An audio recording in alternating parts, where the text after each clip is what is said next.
Hello friends की खबर नीचे भाल और मोरो भाल बेर मजात चलिए समय कैसे सब लोग। आई होप आप लोग अच्छे और अच्छे रहिए। ये गाड़ी आप लोगों को देख के समझ में नहीं आया होगा, मैं बता रही हूँ। आप लोग ज़रूर ध्यान से देखिएगा वीडियो और समझ में आ जाएगा आप लोगों को। দেখিছেনে গাড়ীখন মনত পৰিছে আপোনালোকৰ? সেয়া ফুড ব্ৰিজখনৰ খানাপাৰাৰ 31 অক্টোবৰৰ দিৱালীৰ দিনাখনৰ গাড়ী হয়। এইখন অভিশপ্ত গাড়ী হয়, যিখন গাড়ী লৈ 3জন ব্যক্তি ওলাই আহিছিলে ৰাতি আৰু 2জন ব্যক্তি লগলগ নিহত। দীপক দে আৰু অনামিকা নাৰ্জাৰী ইতিমধ্যে স্পট ডেড। লগতে ইয়াতে গাড়ীখন চাই দেখিব পাৰিছেনে নতুন গাড়ী বোলে এখন লাৰু হৈ গৈছে।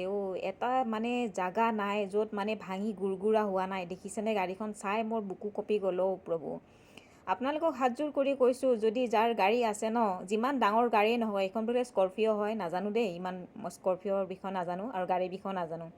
মোৰ ভাই স্কুটি থকা মানুহ, মই বেছিভাগ নাজানো ফ'ৰ হুইলাৰৰ বিষয়ে।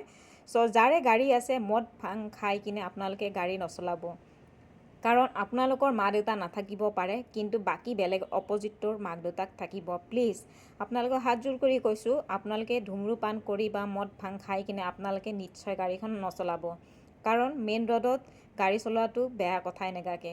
জীৱন এটাই পায়, ভালকৈ থাকক না।